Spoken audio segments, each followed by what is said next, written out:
Hi, boys and girls. It is time for our Bible lesson this week. Sky, do you trust me? Yeah. Are you sure? Put your blindfold on. I am going to feed Sky something, but she has no idea what it is. Are you sure you trust me? Yeah. Okay, open your mouth.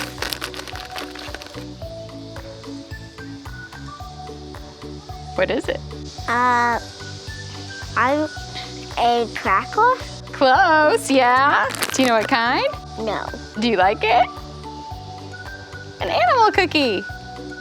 Huh? Oh! How much did you trust me? You only ate it after you saw what it was. Do you really trust me? It's good. It's good. All right, so in today's Bible story, a man named Abraham is gonna trust God, but he's not gonna trust him to feed him an animal cookie. He's gonna trust him with something different. Take a listen. The Story for Children, read with the permission of HarperCollins Christian Publishing. Chapter 2, God builds a new nation. One day, God spoke to Abram. I have big plans for you, Abram. I will bless you and make your name great. You will be a blessing to others.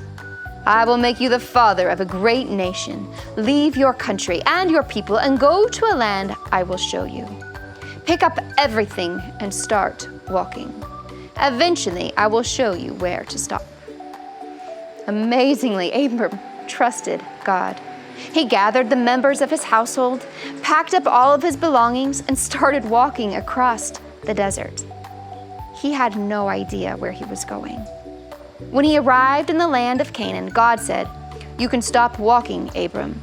This is the land I am going to give you and all the people who come after you." So Abram and his wife Sarai pitched their tents and settled in the land. Many years passed. Then one cool, dark night, God called to Abram in his tent. "Abram, come outside. Look up at the sky. Count the stars if you can even count that high.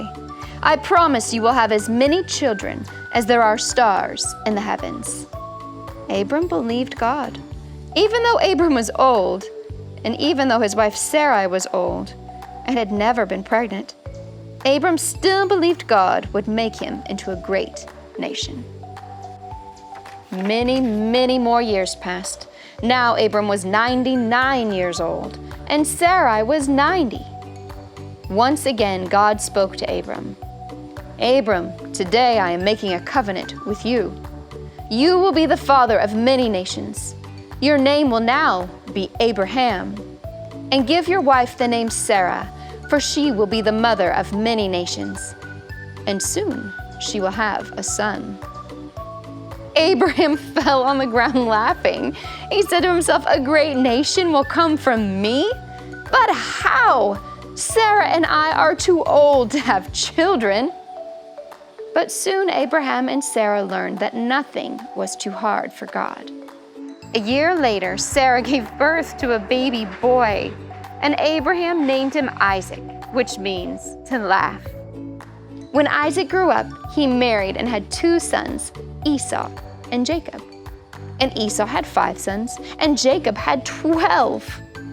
Abraham's children would multiply like the stars in the heavens, just like God promised. Boys and girls, it is so important for us to learn to trust God, like Abraham and Sarah learned to trust God. They had great faith in him. Sky, did you have faith in me that I wouldn't put something bad in your mouth? Did you trust me? You've learned to trust me. That's amazing, and you are going to learn to trust God. Boys and girls, it may take a while for some of God's promises to come true. It took a while for his promise of a baby to come true for Abraham and Sarah. But don't worry, God always keeps his promises. You can trust him.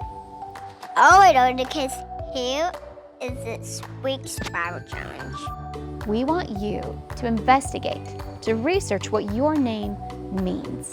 You see, in the Bible, names mean something.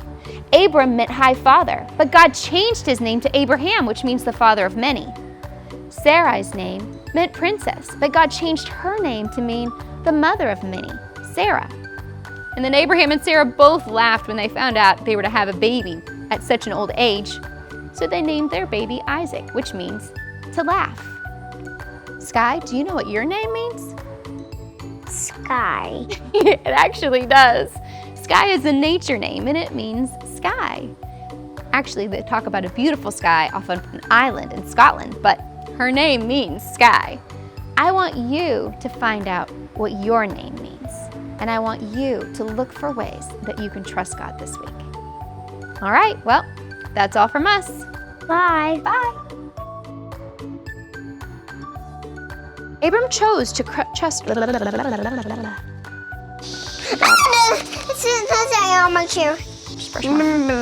I want you to leave your home. Loud motorcycle. Okay. All my blessing kids here. Oh, fly. What are we gonna do with you?